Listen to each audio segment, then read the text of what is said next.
name is Xavier Giró. I'm a researcher at IRI and also associate professor at UPC.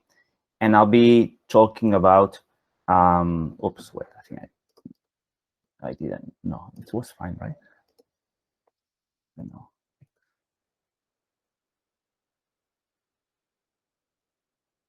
I think it's all right. You can see my screen, right? Can somebody confirm that that's fine? Yes, we can see it. Yes. Okay, great. So sorry, because I got a weird message. So I'm a researcher at IRI, affiliated at IRI. I'm associate professor at the Universitat Politècnica de Catalunya. And I'll give this opening lecture where I'll try to provide a crash course on deep learning. I will not assume that you know nothing at all on deep learning. So it's going to be quite high level, but as later there will be like all these words and concepts from deep learning that will come during the rest of the day, especially as we thought that it would be interesting that you have some ideas on it, some clear ideas. Okay, just make sure I can see your chat. All right. Okay, so I'll have the chat over there, but there's going to be time at the end for questions. Maybe it's better, but you can write them in the chat if you want, and I'll be able to read them. Okay. Okay.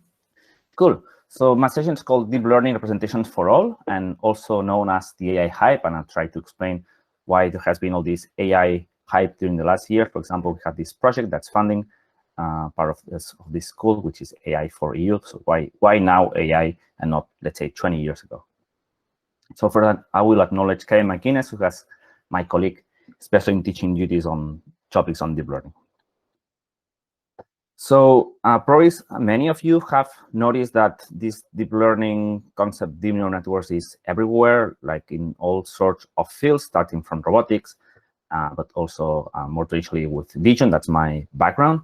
Also very importantly in natural language processing, audio and speech, but nowadays also in life science, in energy management, like everywhere. And I'll try to explain why. So this is going to be, as I mentioned, a little bit of deep neural networks 101. This means like something super easy.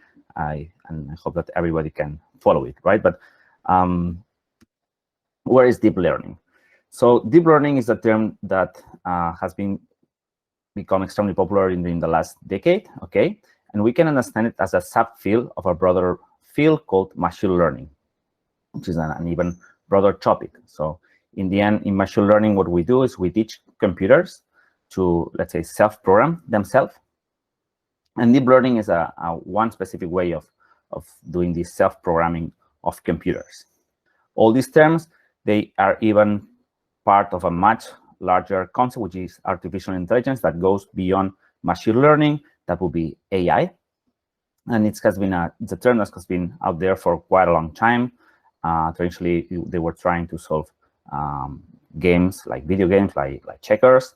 But nowadays, it's really a term that applies to everything, I would say. Like probably nowadays, we don't talk about computer science anymore. We talk about artificial intelligence. But my claim or my basic idea from this talk is that in the end, in most of the cases, what we are talking about is about deep learning, because that's been the big change. So artificial intelligence has been invented, let's say, or positioned for a long, long time, but the big changes have arrived during the last decade thanks to deep neural networks. So first, the central change in how we are dealing with machines, with computers, thanks to deep learning. So in classical computer science or classical programming, which is what you have probably mostly done at school, what we do is we program, so we write some rules in our software. So we feed data. The rules are applied to this data, and then we get answers. Okay, so when we write our Python scripts or C scripts or R scripts or whatever, that's what we're normally doing. And the humans are basically writing rules and thinking what are the right rules to solve whatever problem. When we focus on machine learning, the setup changes a little bit, or quite a lot, dramatically actually, because now what we're going to do is we're going to show the machine data and answers. I will call these labels later. But in the end, so we say, given this data, I would like to have this answer. And we provide multiple examples of that. We expect that then the machine will somehow magically, let's say, will figure out the rules that will allow that when new data is provided, the machine will be able to infer the answers for that data. This data, I will basically most of the time follow the example of image classification because of my background, but also because in the field, that's a classic example that people have been using. So given an image, I would like to classify what's in that image. I would like to know what object is in that image, for example. So let's delve deeper in this idea of classic machine learning. So in classic machine learning, what it has been done before the deep learning area, what engineers or researchers have done for many time is we have data. Let's say we have an image of a cat or a cat itself, and then we somehow figure out which are the features from that data point that are very interesting to solve our problem. Let's say that our problem is super simple. We just want to discriminate between cats and dogs. So we have going to have many data points of cats, many data points of dogs, and we want to discriminate between one or the other. So traditionally, in machine learning tradition before deep learning, what researchers did, what engineers did, was first we think about which are the right features. Let's assume, just for the sake of simplicity, that if we want to distinguish between cats and dogs, looking at the weight and the length of the animal, it's good enough to discriminate between them. Once we have these features, we train another tool, classifier, let's say, that is going to estimate the probabilities that given these data, these observations, this X, the probability of being a cat or being a dog. And that's mostly where the machine learning engineering is in this part. But in the end, in most of the cases, what we are going to do is to first handcraft design, which are the features that are important. We decide that. And later, there's some machine learning process that will self-program to be able to predict these probabilities. And in the end, typically, we're going to keep probably the highest probability to make our decision that that's a cat. So what happens when we have neural networks? So neural networks are a specific type of machine learning algorithms. There are plenty machine learning solutions. There's SVM, XGBoost. Maybe some of you have used it in your previous projects. And neural networks are just one of them.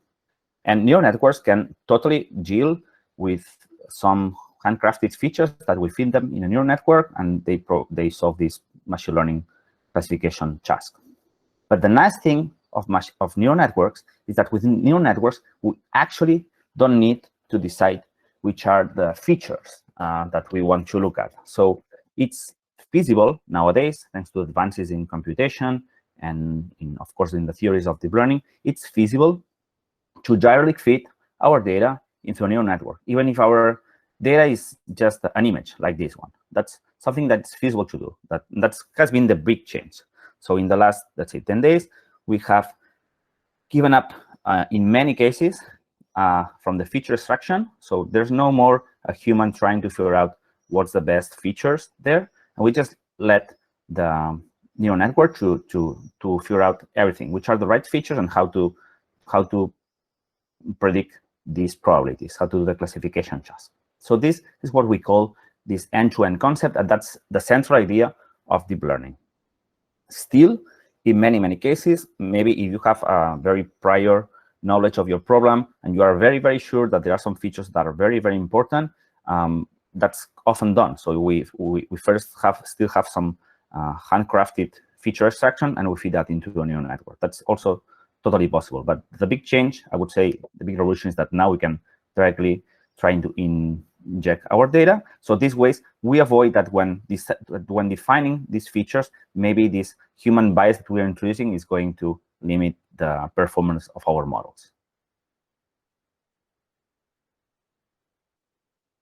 So what has happened in many fields is that when people have tried deep learning, they have, let's say, abandoned the other previous or alternative solution for machine learning. These are all names of other machine learning solutions that, in many cases, maybe not all of them, but in many cases, they have been abandoned in favor of deep learning.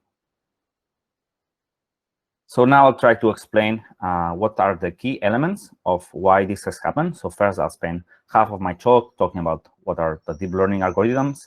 And the other half actually will be talking mostly about the data, because nowadays that's the big challenge or where most of the efforts are put, okay? And then just small concepts and ideas about computation. The combination of algorithms, data, and computation, that's what, in my opinion, and actually from the opinion of Jitendra Malik and many other researchers, has allowed to have now this AI hype. So let's start with the deep learning algorithms. What are deep learning? So when we talk about deep learning, at the very, very, very central part of all these solutions, of these deep neural networks, there's a unit that's called the perceptron. So that's why I say that deep learning basic unit is the perceptron. This perceptron can be seen as an analogy to the biological neurons because it fires an impulse once the sum of all inputs is over the threshold. That's how the biological neurons work. In deep neural networks, at the central part, what we have is this, the Rosenblatt's perceptron, okay, where there are some inputs, some weights, some biases, some parameters, and an activation function that provides an output. Now, I will explain in detail how this scheme works. So when we have a perceptron, there are some parameters, which are these weights and this bias, that must be estimated. So when our algorithm is learning, so when we are training our algorithms, what we are doing in the end is just estimating the right values for these parameters. What are these parameters doing? So in the end, they just look at some inputs. In this case, there's an input of dimension 3, so it will be an element of 3 values. And then it multiplies each of the elements by the weight, so it's a linear combination. It adds a term, the bias, and the result. So up to this part, everything is linear. At this point, there's an activation function or nonlinearity. So this activation function introduces some nonlinear behaviors that actually give power and expressiveness to the whole system. So the whole system, especially when we have not one perceptron, but we have millions of them, because that's where we're going to have millions of these schemes in a deep neural network. This output in the basic perceptron is just the output for the machine learning algorithm, but in the networks, this output will be connected to other neurons organized in layers. That's what I will explain now. In terms of activation functions, there are different options. So that's why here I put a generic F, but there are plenty of solutions for activation functions. The basic idea is that all of them, they are nonlinear, and that gives the expressiveness to the network. Okay, so but if you try to encode your own neural network, you will soon figure out that there are many options for nonlinearities. In deep learning, it is special relevant, this one, the ReLU, which is just means it provides a 0 for negative input. So okay, here you think that it's the x-axis with x as input, and the y-axis will be the output, right? So when the input is negative, that provides a 0 as an output. When the input is positive, this is just the identity. This ReLU activation is super fast to compute. And when we have millions of neurons, which is what we're going to have in deep learning, that's very, very useful. So if instead of having one neuron, we have several of them, for example, in this case, we have N perceptrons, we can organize them in layers. So here, what I have is an input layer.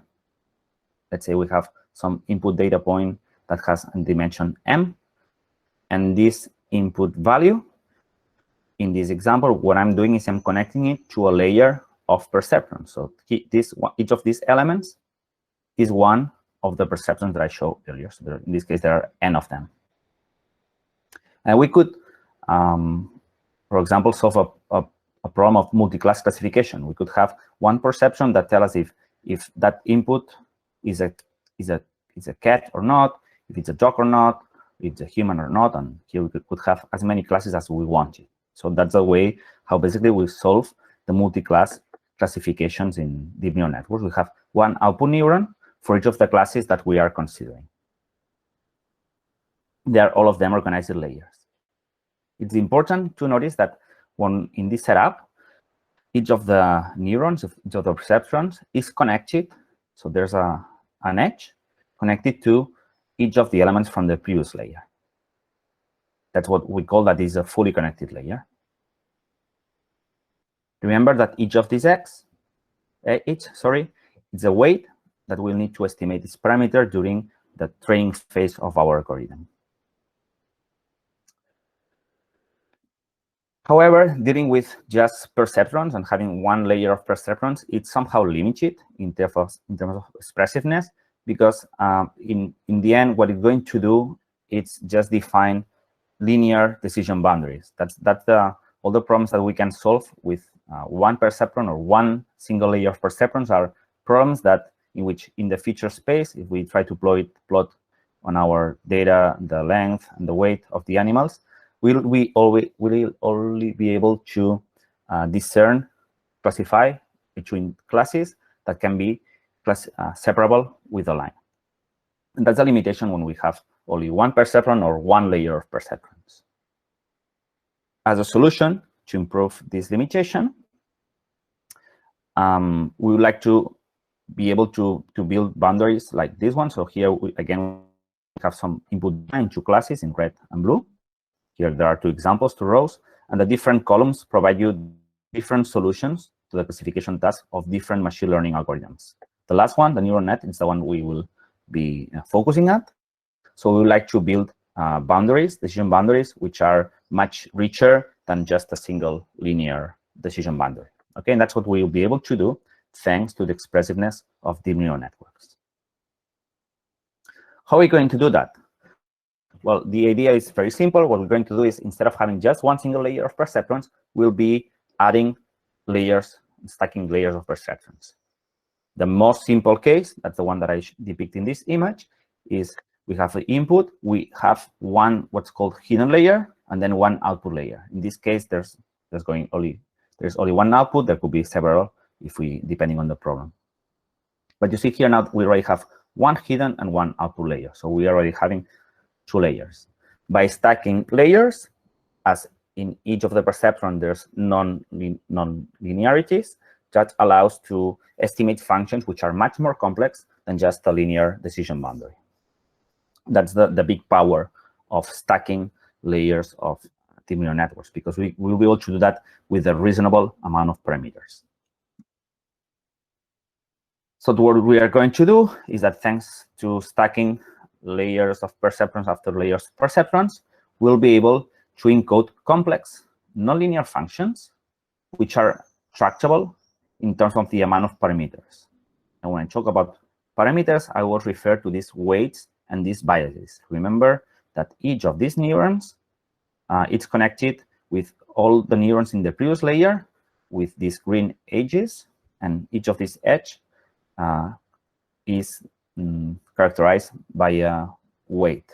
And in addition, there was the bias for each of the neurons. So all these parameters are the ones that we need to estimate when we do the training of our neural network. Okay. So basically the idea of deep learning, it's just stacking a few layers, okay, few layers of neurons. And normally, it's not that after, let's say, one given number of layers, we talk about deep learning, and before that, we don't talk about deep learning. But the idea of deep learning, it's more that when you look at the features that are being learned, at the characteristics that are being learned layer after layer, they represent some hierarchy. And this concept of hierarchy, that's what it's related to the concept of deep neural networks. Basically, for you, I think for today, given this crash course, the idea is that the more layers, the more complex nonlinear functions we can learn. And that will allow to solve our problems in a better way. If we can estimate all these weights and biases, which they really grow exponentially, the amount of parameters that these networks, especially deep neural networks, contain, it's huge, and that's a big challenge. So let's try to look a bit deeper on how they look, okay, from just some few equations. This is another representation of a deep neural network, classic representation from Hugo La Rochelle. in which we have our input data here, and that will be the output layer. And in this case, there's one hidden layer here, H1, and there's another hidden layer over here. So this figure is a tangent hyperbolic, which represents the nonlinear activation that it was chosen for a specific example of a multi-layer perceptron or neural network, which has 2 hidden layers and 1 output layer. So if we look at the formulation, what we're going to have, it's these formulas we have here. We have a representation of the hidden layer 1. So this one over here, that's telling us that if we want to compute the output of this hidden layer, what we need to do is we need to take our input vector here, our x, and then multiply it by all the weights. This matrix W represents all these connections that we have here. Then add it with the biases. It's a vector because it's in this hidden layer. There's not only one neuron. There are many. Okay, we don't know how many. There are 3 which are depicted, but as there are like these dots here, there could be as many as you want. That's the decision of the, let's say, the engineer or researcher of how many layers we have. The more layers or the more neurons, the more expressiveness, but also more parameters. And there's a trade-off, because if we have more parameters, that's going to be harder to estimate their values.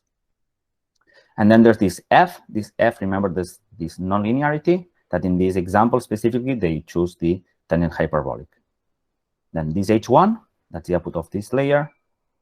It's fed into the next layer. There's this H1, okay? You see the connection. And then the next layer is exactly the same formula. We're just changing the sets of weights, because now we have the weights W2, which are these ones. We have W2 here. The biases as well. So these biases and these weights, they are different. That's why they are different. And then at the end, we have this output Y, that is the same expression. So in this setup that I show, these are called feed-forward networks, because the data, you feed it at the input, and it just flows from, in this case, from the bottom to the top. Okay, that's called the forward pass of a neural network, because it's when we do inference. So we have a new data point, and we would like to predict why the data flow goes in this direction.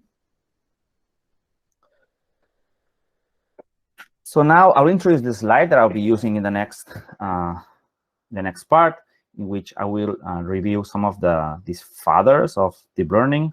And I will first start introducing the SER on the left. Okay, now the SER on the left is Geoffrey Hinton. So they have, all of them, they have many contributions, but I will just highlight some of them. And one of the main contributions of Geoffrey Hinton was to work in a way to estimate the values of all these weights and all these biases. So remember that I'm telling you that that's what these parameters are, the ones that characterize the behavior of the network. So the knowledge of the network is learning, it's encoded in these weights and these biases.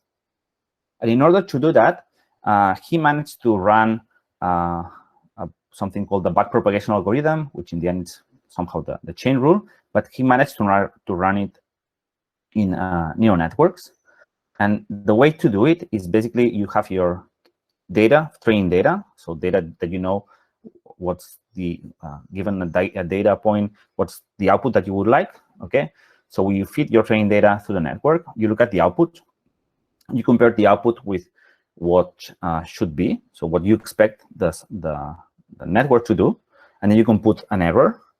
And with that error that's computed here at the very end, it's backpropagated in the form of gradients through the network in what's called the backward pass.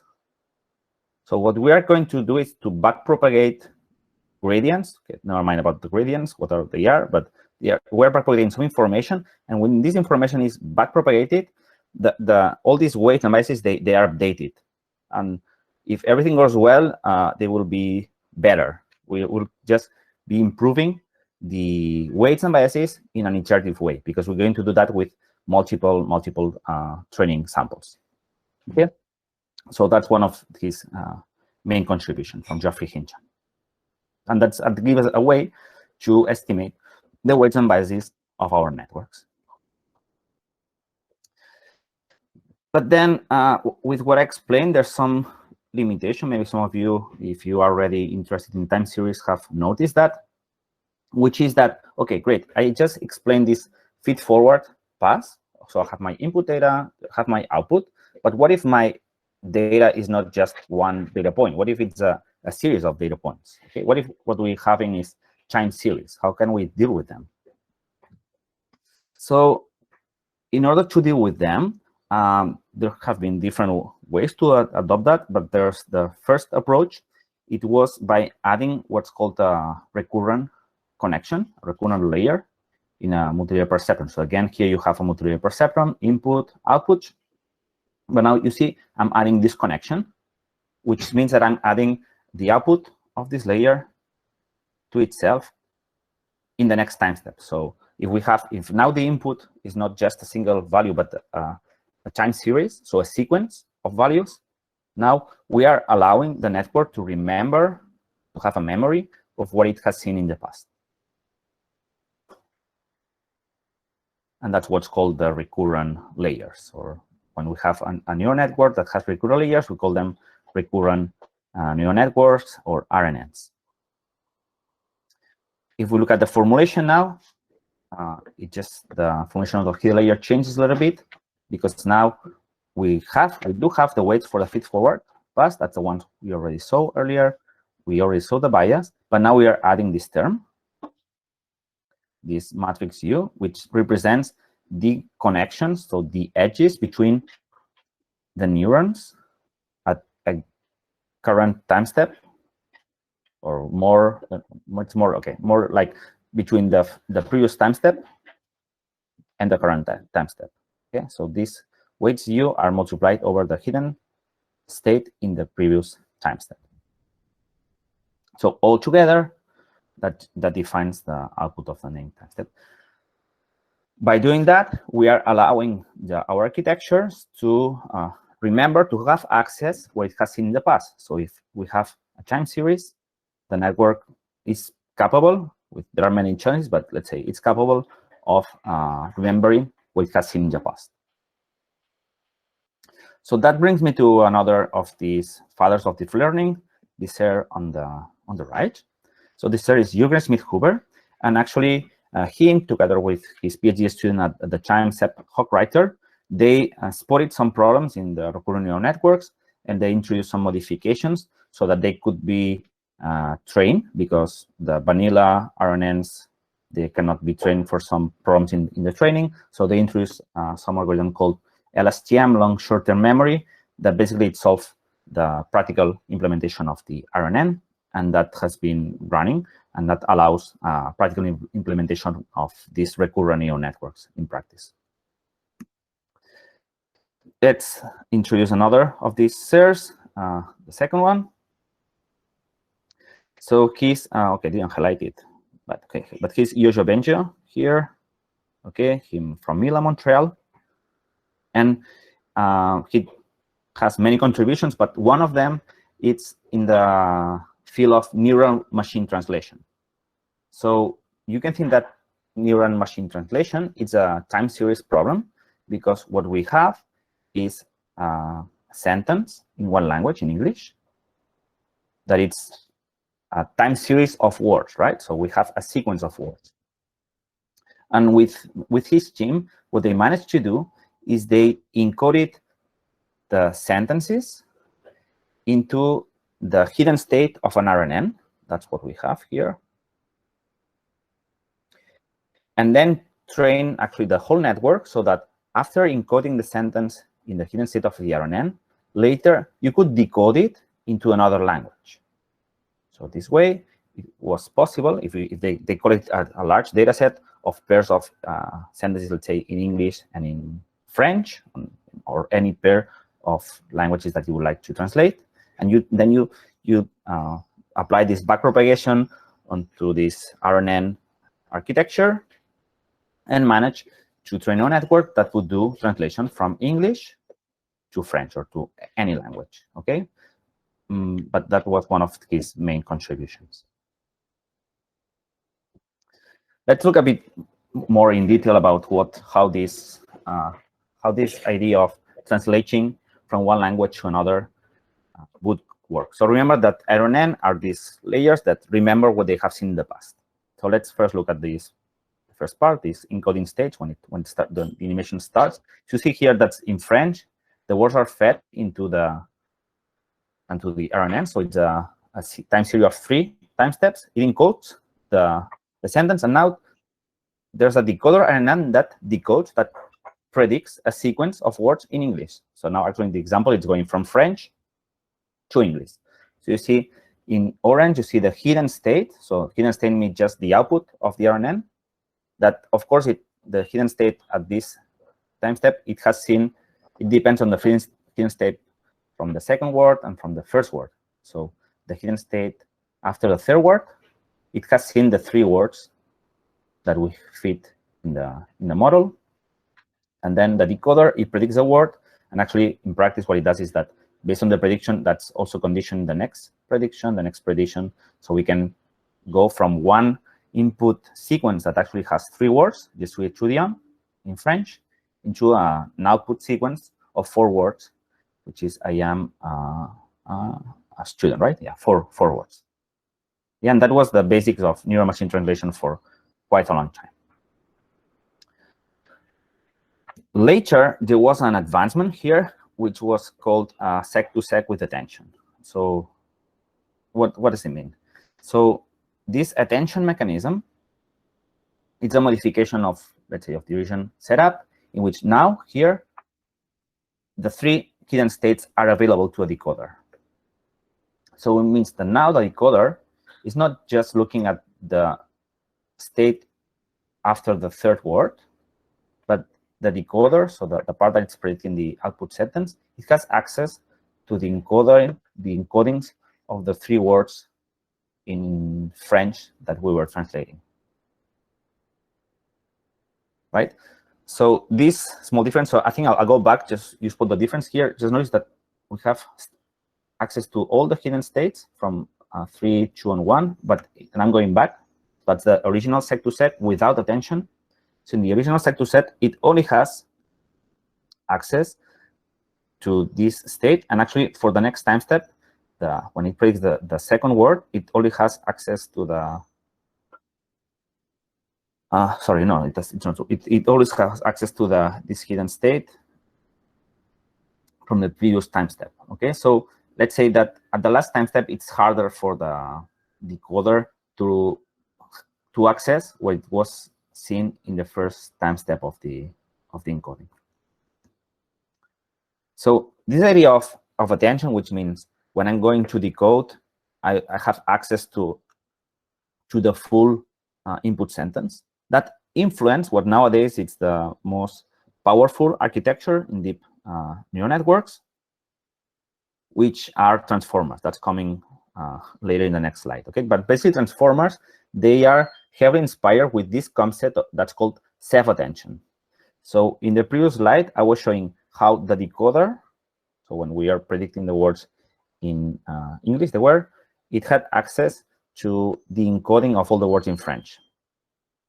But self-attention means that when you encode the words in French in the previous example, but in case it's English, we are going to do encodings of each of these words that they are aware of their context. So in such a way, if the encoding of each of these words is aware of the context, when we encode a word, a pronoun like it, it's possible that now this representation of this word can learn that this it refers to the animal. So when we have this sentence, the animal didn't cross the street because it was too tired. So this it, if we take it, let's say, as a standalone word, it doesn't tell us much. So if we try to translate it just by itself, that's going to be really hard. But if with these self-attention mechanisms, what they are aware is to encode each of the words as part of the context in which they appear. So in the end, the encoding of the words is much richer than just treating them separately. So with this idea of self-attention, this transformer architecture was introduced. And basically this transformer architecture, the main change from what we have seen so far is that it totally removed the recurrent connections. These recurrent weights that I explained in the recurrent layers, they don't exist anymore. And what we have now are self-attention for the input sequence. So it means like when we have the input sequence that we want to translate, each of the encoded words will be aware of the context. It will have this cross attention. That means the attention between the output tokens and the input tokens. That's the one that you saw when I was talking about sec to sec with attention, because I was showing the attention of the decoder over the encoder. And in addition, it has something about the self-attention over the output token. So when it predicts the words at the output, the tokens that it predicts, so the words that are predicted, they are, let's say, re-encoded in the context where they appear. So in the end, with these ideas and many more, this transformer is nowadays the state of the art for neural machine translation. So nowadays, when we are trying to translate anything on any of state of the art engine, you are using this technique, this architecture, this neural architecture. And not only for language. So in the end, this transformer has shown as very, very powerful for any other domain. And for example, in the field of computer vision, nowadays the best performing techniques, they are based on the transformer. So the trick with vision is that what you're gonna do is you're gonna have an image, and you do is you split it into tokens. You see how it's like you split in different pieces, and now we have a sequence. We can think that we are transforming the image into time series, more or less. Okay, it's not exactly time series because the concept of time doesn't appear there, but from what we have seen so far, will be the idea of you have the image, you transform it into time series, and then you just apply everything that people did in neural machine translation for sequences of tokens. And in the end, you try to solve problems like image classification. So we try to, for example, predict what's the class. I think you have here at the very end, C class, bird, val, call. So you do image classification, right? And we are seeing this in every domain. So transformer works very well in accuracy, but it has also some challenges in terms of computation because it requires much more computations than other solutions. So actually, in computer vision, especially, there's another architecture, a complementary architecture that has been actually the main culprit of this explosion of deep learning, which was proposed by Joshua Benjo, that you already met him, and now this other sir, the last one, which is Jan LeCun.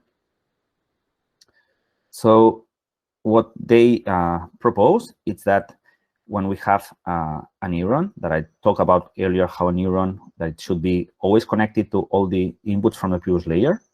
Now imagine that your previous layer is the input layer, and what you want to do is to analyze an image, right? So now the input data points are the pixels of the image.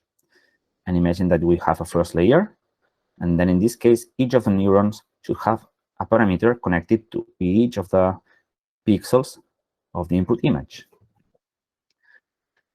We're going to have many neurons, so in the end, that's going to be impractical in terms of computation, and actually maybe not a good idea, because normally when you have, let's say, when you have an image, and normally you want to have something which is called invariance to translation, which means that if I have a cat in the top left part of an image, it's a cat, but if it's the same cat in the top bottom right part of the image, it's still a cat, and you would like the network to generate the same output. And in order to be invariant to translations, one very simple way to do it is by, instead of having these fully connected layers, to have what's called convolutional neurons or COM neurons.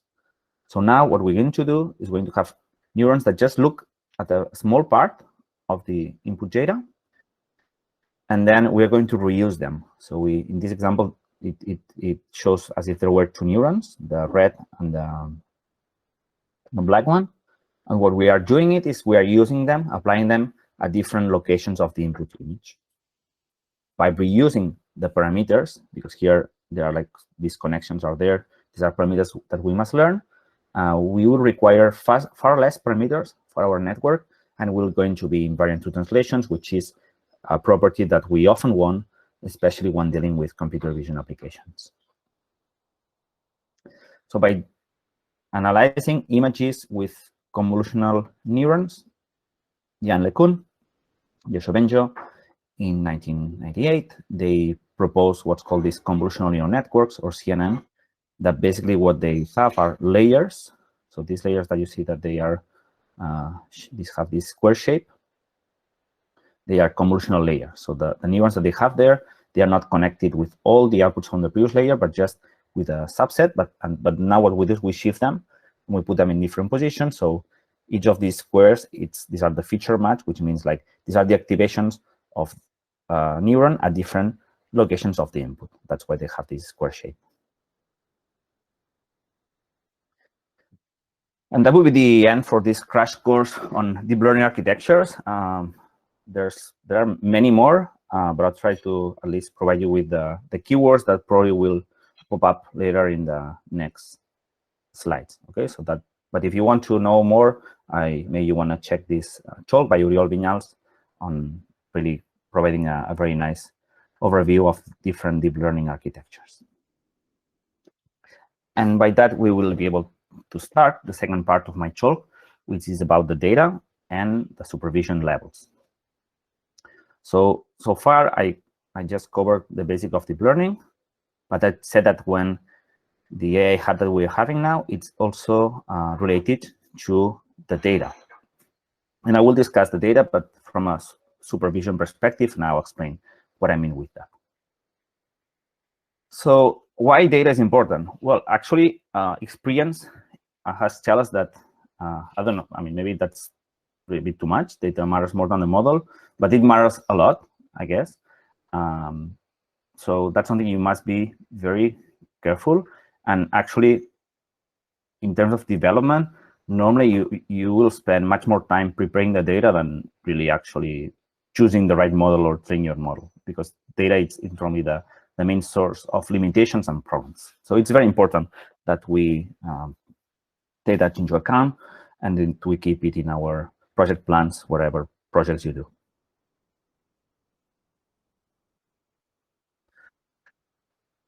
So first, another crash course on how to train machine learning algorithms. I think that's something I already mentioned earlier, but now you have it with a graph, okay? So when we are training a machine learning system, we will basically define two different phases. In the first phase, that's called the training phase, and normally that's something that you only do once, let's say, and offline. We're going to have training data and labels, and we'll call X and Y's. And then we will do the training. We're going to fit, means we're going to find the parameters that provide a better fit between our training data and the labels. In the case of neural networks, this fit refers to finding these weights and biases running that backpropagation algorithm proposed by Geoffrey Hinchon. At the very end of the training phase, we have millions of weights and biases that we estimated. That's going to be our model.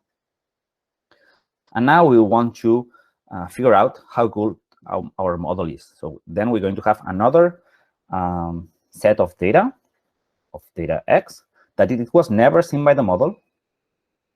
We are going to do prediction or inference to the model. So our model will be predicting the labels for this unseen data.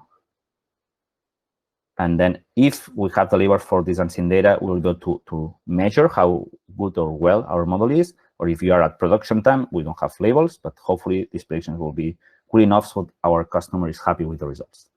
Okay, so we have the training phase and the test phase. And we have the data and the labels. Based on this, I would like to point you to this super nice scheme that Dima Diamond proposed last year about supervision levels in data sets, I would say. And she defined, and her team defined different ranges of what's called supervision, depending of if we have or we don't have training labels, if we have or we don't have, or how many we have training data, and if we are using any pre-training. So I'll follow this, and you see all these keywords. That's the ones that nowadays, if you look into machine learning, deep learning papers on research, you will see all these keywords quite often, because it depending on how much data you have, and the data, remember, this could be labels or the actual data, different setups apply. So first, let's look at the labels and the data, and what I mean with the labels and the data. So there's this kind of benchmark for machine learning nowadays, which is called ImageNet, in which the data are images, color images, and the labels are the object category that appears on the image. Okay, here, so here you have the labels, and on the top you have the data. Imagine that what we would like is to have a neural network that is able to predict the labels given an image, and that's the basic ImageNet classification task. So our networks will learn to do that, and just I will want to erase about two issues here, which are societal challenges that I want you to be aware wherever you do.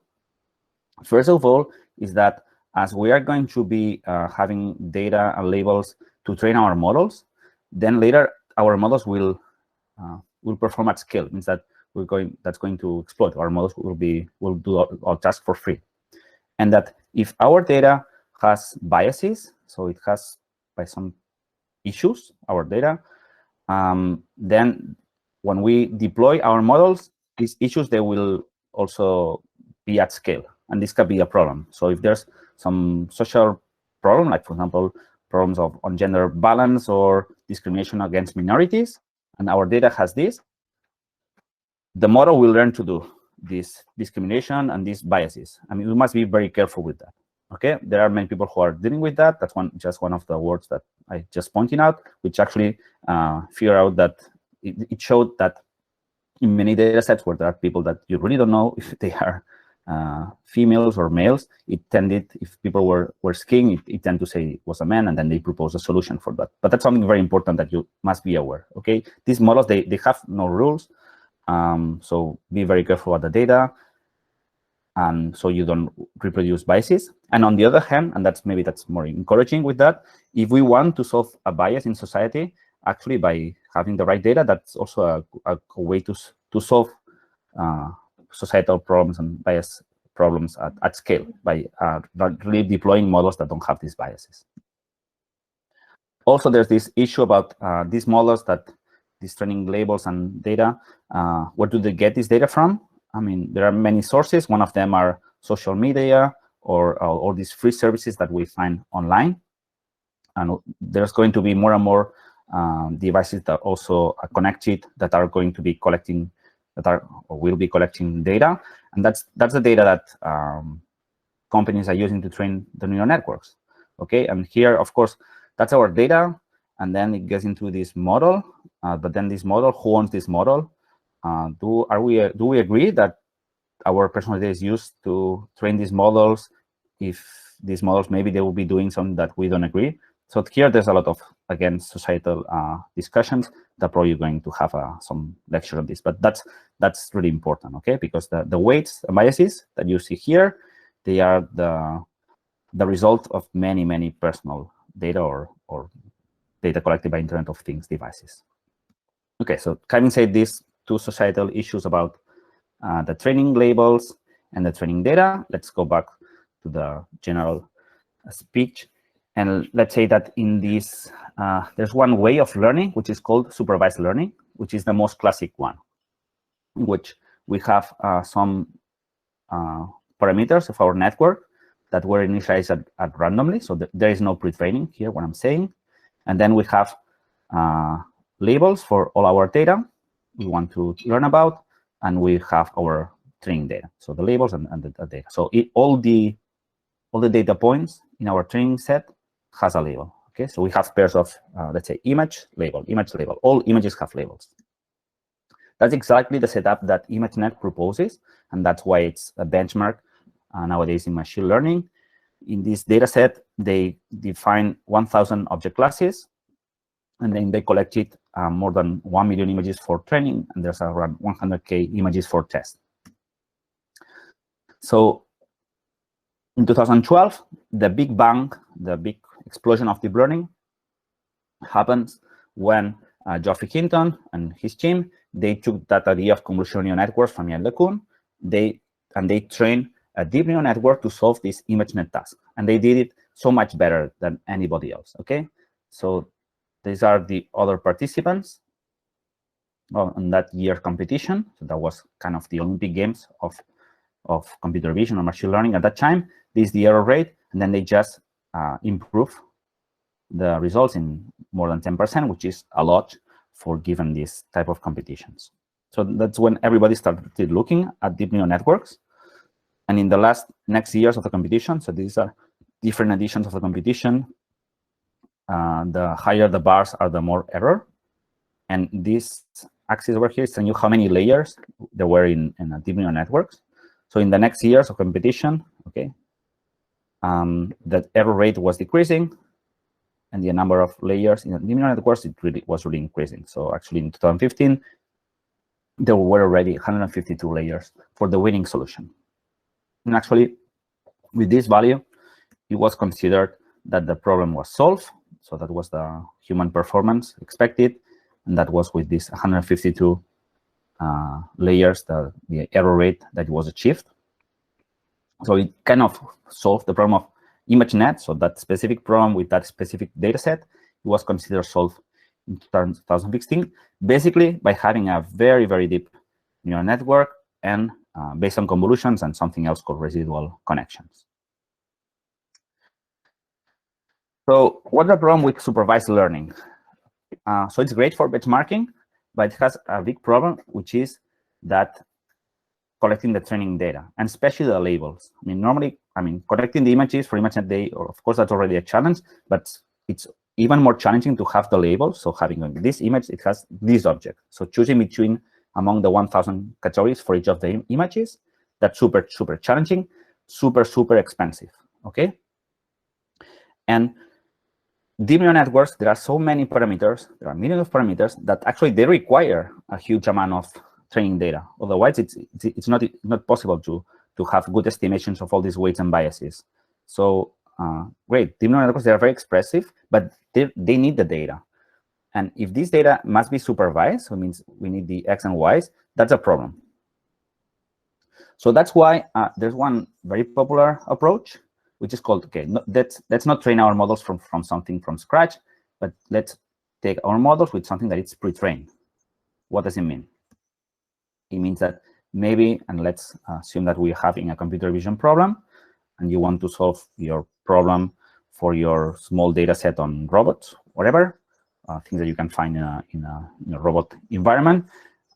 Maybe you don't need to create your own data set to understand everything that happens around. But what you could do is you could check the model that was already trained with a huge amount of data. For example, this ImageNet model, okay? That's the source of the main task, but that's somebody already trained. So that's already there, and it's publicly available. And then what you do is transfer learning. So then you have your small data set with the objects that your robot is interested. Maybe you need to annotate some of them. That's true, okay? But it's going to be much smaller than just trying to annotate a large amount of images, 1 million images from scratch. Maybe then you just need 1,000 images so that your robot recognizes the objects that it can find in this setup environment. So this idea of using pre-trained networks, that's central in neural networks, okay? So in most of the cases, we start with something that somebody else pre-trained. But what if we really don't have anything pre-trained? We are the first people in the world that is trying to solve that problem, and we don't have a huge amount of money to pay annotators to annotate our data set. Then we will run into this self-supervised setup. We'll just briefly explain, so I will skip some slides now. But the basic idea is we would like to do transfer learning, but now we don't have labels. So there's nobody will annotate our data. So we just have data, okay? So we will still need the images of our robot in our lab environment, but nobody will annotate anything at all. And then what we are going to do is we are going to define a task. We're going to invent a task that doesn't require labels, okay? If we can find a task that doesn't require labels, then later maybe we can do transfer learning to the task that we're interested, which is detecting the objects. At the end, we will not need so many labels. That's the basic idea of self-supervised learning. I think, Larry, you have a lecture on that. So I will skip slides now to be able to finish in time, but you can check them later if you want.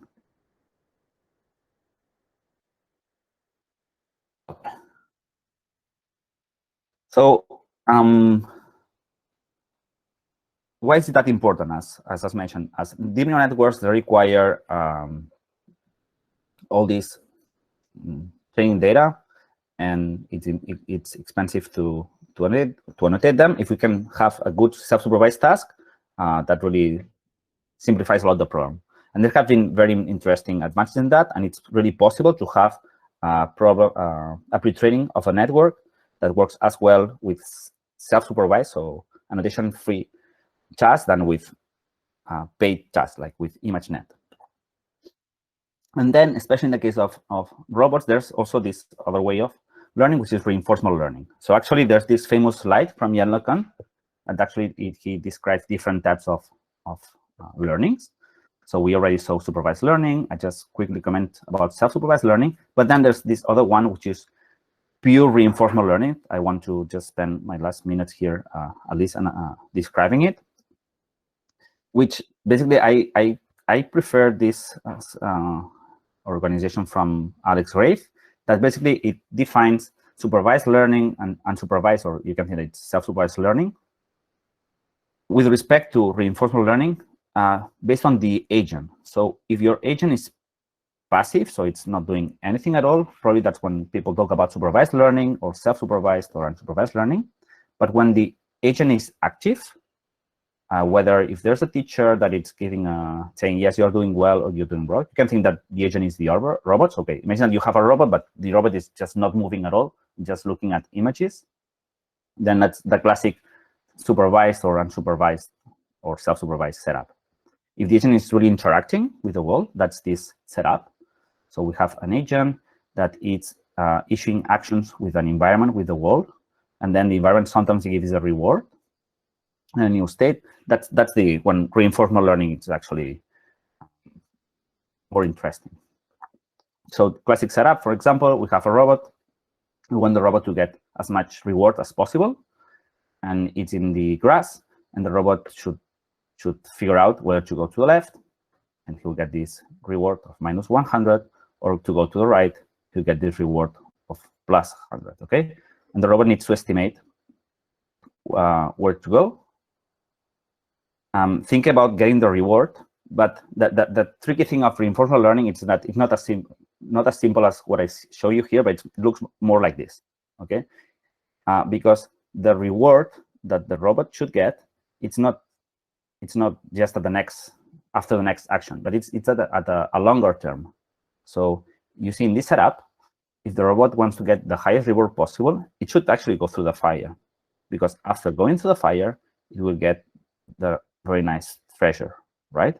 On the other hand, if it just takes the safe path to the right, in the end, it will just get a reward of 3 with respect to 100.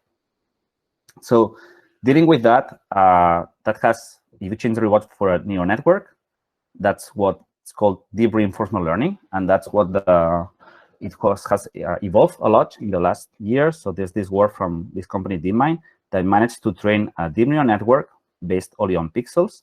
So you see here that our robot is just playing this tennis game, and you can see how after the training, it learned to create, actually, you see that learn to a strategy to create a hole and just put the ball through the hole and just get the maximum score.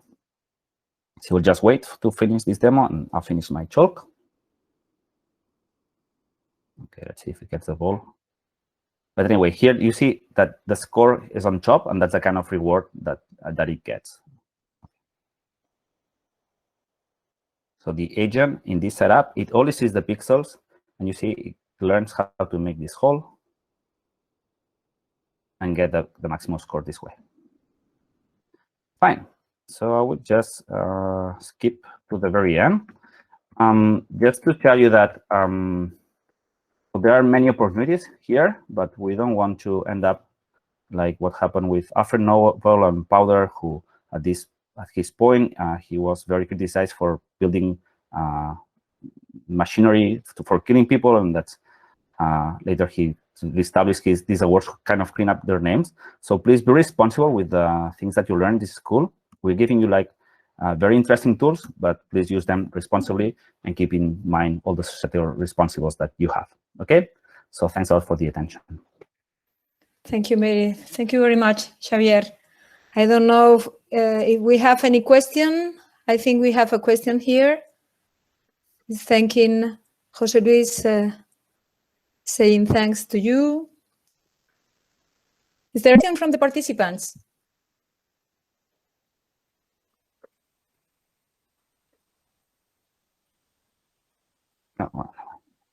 No, you want to open your microphone also is a good way to do.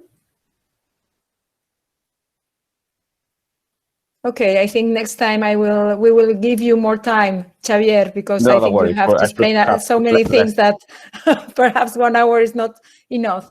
Okay, thank you very much. Okay, thanks.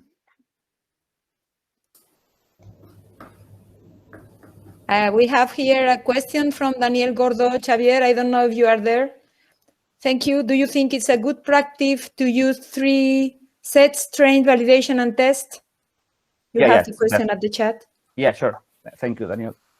So yes, totally. That's a common practice. So, so the idea is that when we are training, we're doing the development of our models. What we place with a training set to estimate the parameters and a validation set to measure how the model evolves.